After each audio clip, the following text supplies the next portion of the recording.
Nos ados ont vu tous les Miyazaki. Ils rêvent qu'on les emmène au Japon. Alors je vous donne rendez-vous au musée Ghibli à Tokyo, où vous serez transportés dans l'imaginaire du studio. Incroyable. Mon mari, lui, rêve de s'immerger à fond dans la culture nippone. Après un cours de dessin manga avec un artiste, je vous propose d'assister à une cérémonie du thé. Waouh. Et pour une expérience unique jusqu'au soleil levant, je vous ai réservé une nuit dans un joli ryokan avec un dîner traditionnel. Je nous y vois déjà. Avec Marco Vasco, ne rêvez plus, vivez votre voyage l'esprit libre. Au rendez-vous sur marcovasco.fr pour imaginer votre prochain voyage sur mesure. Les podcasts du Figaro.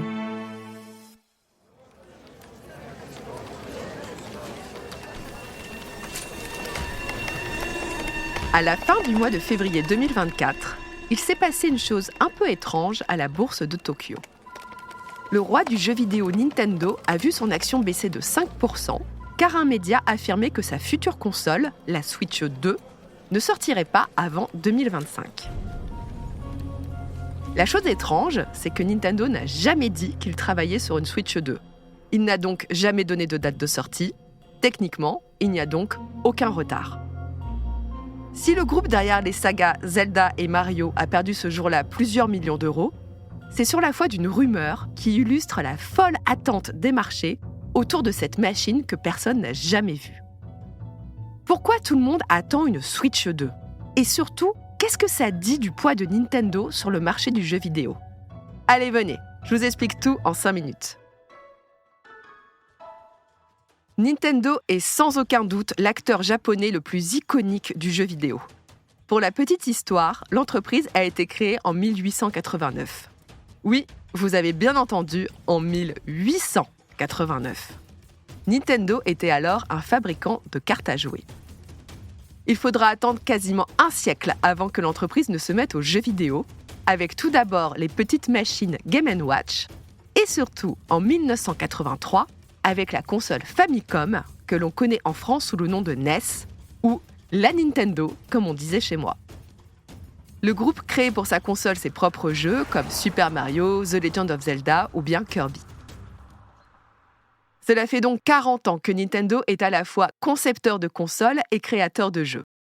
Il y a eu des hauts, avec par exemple la Super Nintendo et la Game Boy au début des années 90, ou bien la Nintendo DS avec son écran portable tactile, ou encore la Wii et sa manette de reconnaissance de mouvement au début des années 2000.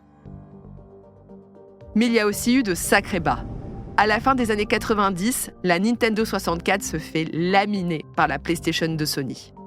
Et au milieu des années 2010, la Wii U fait un four monumental.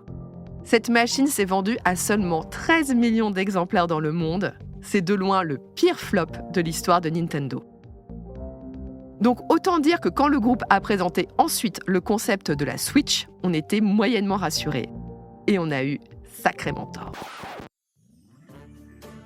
7 ans plus tard, la Switch s'est vendue à 140 millions d'exemplaires. C'est la deuxième meilleure performance d'une console Nintendo. Et en France, c'est tout simplement la console la plus populaire de l'histoire. Cet immense succès a provoqué la flambée de Nintendo en bourse, dont l'action a plus que triplé depuis 2017.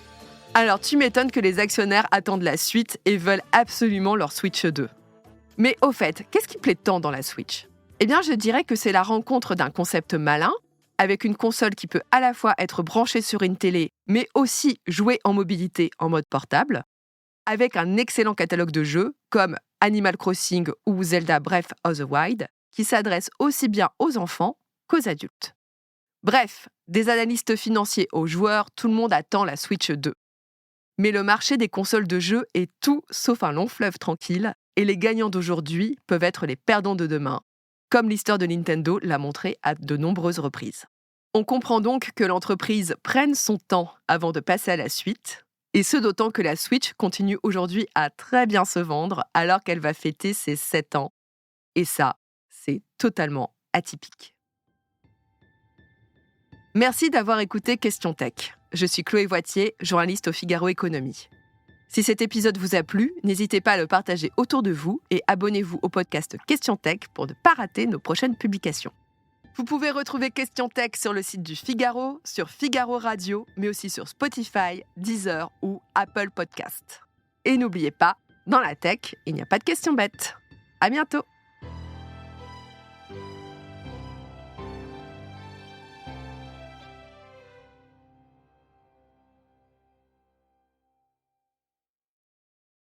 Nos ados ont vu tous les Miyazaki. Ils rêvent qu'on les emmène au Japon. Alors je vous donne rendez-vous au musée Ghibli à Tokyo, où vous serez transporté dans l'imaginaire du studio. Incroyable. Mon mari, lui, rêve de s'immerger à fond dans la culture nippone. Après un cours de dessin manga avec un artiste, je vous propose d'assister à une cérémonie du thé. Waouh. Et pour une expérience unique jusqu'au soleil levant, je vous ai réservé une nuit dans un joli ryokan avec un dîner traditionnel. Je nous y vois déjà. Avec Marco Vasco, ne rêvez plus, vivez votre voyage l'esprit libre. Rendez-vous sur marcovasco.fr pour imaginer votre prochain voyage sur mesure.